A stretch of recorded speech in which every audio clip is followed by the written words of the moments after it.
बिस्मिल्लाहिर्रहमानिर्रहीम अस्सलाम वालेकुम। न्यूज़ एंड हेल्थ टीवी के मोअज़्ज़ज़ नाज़रीन को खुश आमदीद। नाज़रीन, नूर मुक़द्दम केस में तहलका खेज़ इंकशाफात सामने आए हैं। एक जो सबसे अहम है वो शौकत मुक़द्दम को जो धमकियां दी गई हैं उस हवाले से है, और दूसरा वो जो 7 से 8 नुकात पेश किए गए जमानत के मुखालिफ जो जमानतें हुई हैं 6 लोगों की,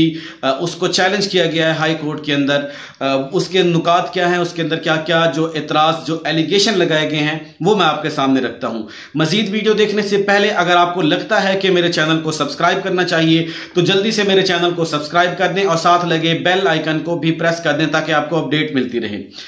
नाजरीन, शौकत मुक़द्दम को जो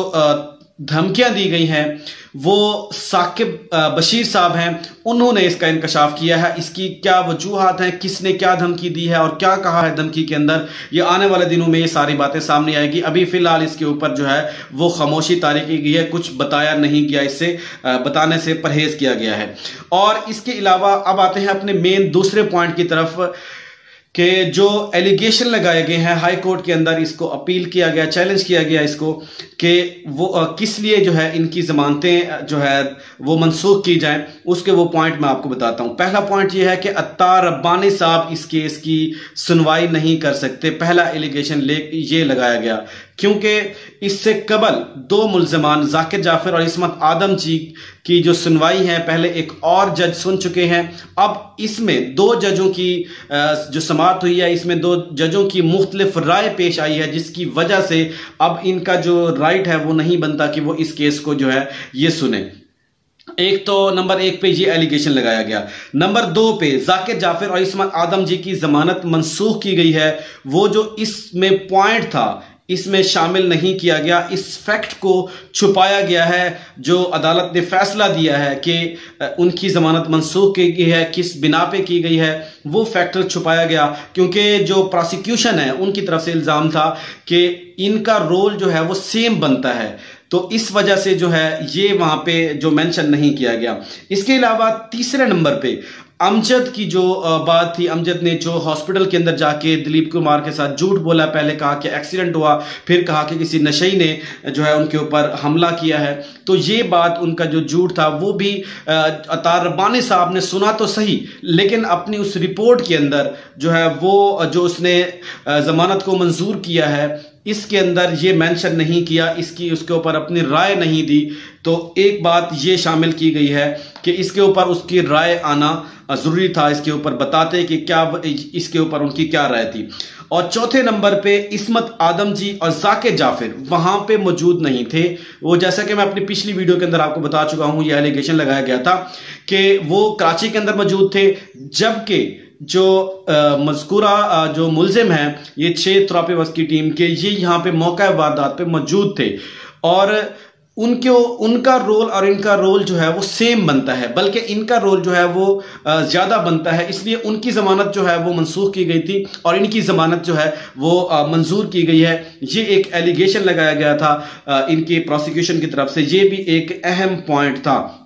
इस वजह से भी इस फैसले को नजरअंदाज किया गया है। जो जज ने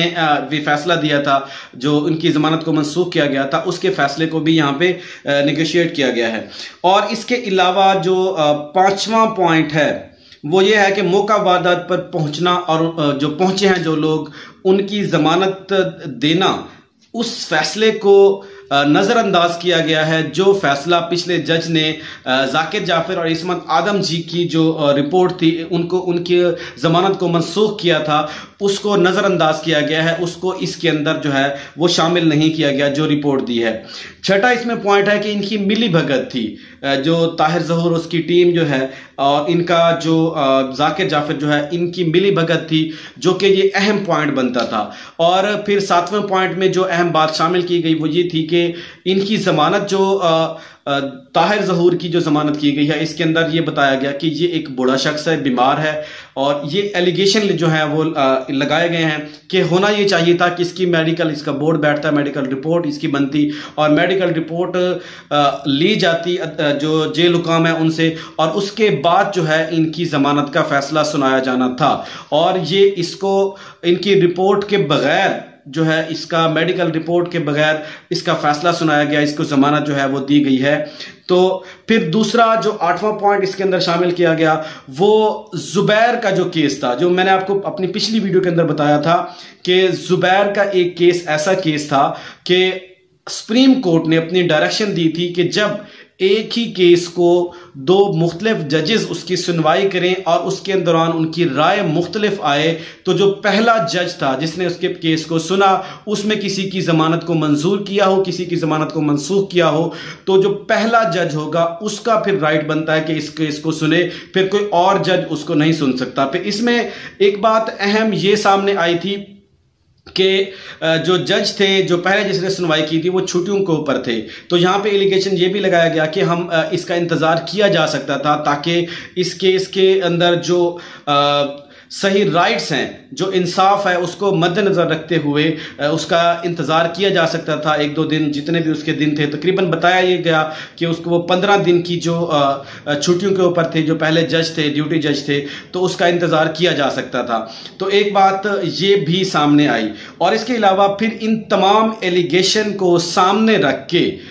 प्रोसिक्यूशन की तरफ से ये कहा गया कि जो अत्तार रब्बानी साहब ने जो अपना फैसला दिया है इनकी जमानतों का 6 लोगों का, जिसमें ताहिर ज़हूर, दिलीप कुमार, वहमक रियाज और बाकी लोग भी उसके जो है अब्दुल्ला वो सारे शामिल थे, इनके फैसले को कल अदम करार दिया जाए और इनके फैसले को जो है वो इनकी जमानतें जो हैं वो मनसूख की जाए। तो नाजरीन ये थी सारी अपडेट जो आज की इस हवाले से सामने आई हैं। और इसके अलावा जो वहमक रियाज हैं उसने अपने एक इंटरव्यू दिया है और अपनी एक स्टोरी जो है वो बयान की है कि इसके अंदर क्या क्या हुआ और उस स्टोरी के दौरान उसने क्या क्या गलतियां की हैं और उसके क्या गलत बयानी की है और उसकी पूरी स्टोरी क्या थी कि वहां मौका वारदात पे वो कैसे पहुंचे, क्या क्या हुआ, और ये सारी चीजें जो हैं वो सामने आ चुकी हैं। मैं अपनी अगली वीडियो के अंदर ये सारी बातें जो हैं वो आपके सामने रखूंगा कि इनका मौक़िफ़ क्या है और उसने क्या कहा है अपने आप को क्या बेकसूर साबित करने के लिए कि हमारा इससे कोई ताल्लुक नहीं है। लेकिन इसके बरअक्स जो थेरेपी सेंटर है उससे मुताल्लिक ऐसी बातें जो सामने आई जो आप मेरी पिछली वीडियो के अंदर सुन चुके हैं, जो कि हमारे सीनियर सहाफ़ी मुबश्शिर लुकमान और बाकी जो लोग हैं वो अहम इंकशाफात, बड़े तहलका खेज इंकशाफात जो है वो सामने ला चुके हैं। तो उसको अगर देखा जाए और इनके बयान को सामने रखा जाए तो ये बड़ी जो है ऐसी बात सामने आती है कि ये लोग जो हैं बड़े बेकसूर हैं। लेकिन कुछ ऐसे फैक्ट हैं वो मैं आपके सामने रखूंगा कि क्या इसके अंदर ऐसा छुपाया गया है, इनकी जो बयान है, और इसके अंदर कैसी ऐसी क्या डंडी मारी गई है इनके बयानात के अंदर। और इनका दूसरा ये भी सामने आ गया है कि अगर ये लोग बाहर अब आ गए हैं, अब ये इनका किसी किस्म की केस को टेम्पर करने की कोशिश करते हैं या केस के साथ किसी किस्म की छेड़छाड़ी करने की कोशिश करते हैं या सबूत को मिटाने की कोशिश करते हैं, तो फिर अदालत इनकी जमानत मनसूख कर सकती है, ये फैसला अपना वापस ले सकती है अगर इसका मुस्तकबिल में कुछ ऐसा सामने आता है। लेकिन जे अब जिनकी जमानत हुई है वो मुश्तरका तौर पर मुतहर्रिक हो चुके हैं, इसलिए वहमक रियाज जो उस टीम का हेड था उनका जो बयान था वो सामने आ चुका है। और वो बयान क्या था अगली वीडियो के अंदर मैं सारा कुछ इसको आपको तफसील के साथ बताऊंगा। आप तक के लिए इतना ही, अपना ख्याल रखिएगा और मेरे चैनल को सब्सक्राइब करना मत भूलिएगा और कमेंट सेक्शन में अपनी राय देना मत भूलिएगा। अल्लाह ताला हम सबका हामी और नासिर हो और अल्लाह ताला नूर मुकद्दम को इंसाफ दे और उसकी जो अगली जिंदगी है उसको आसान बनाए। अस्सलाम वालेकुम।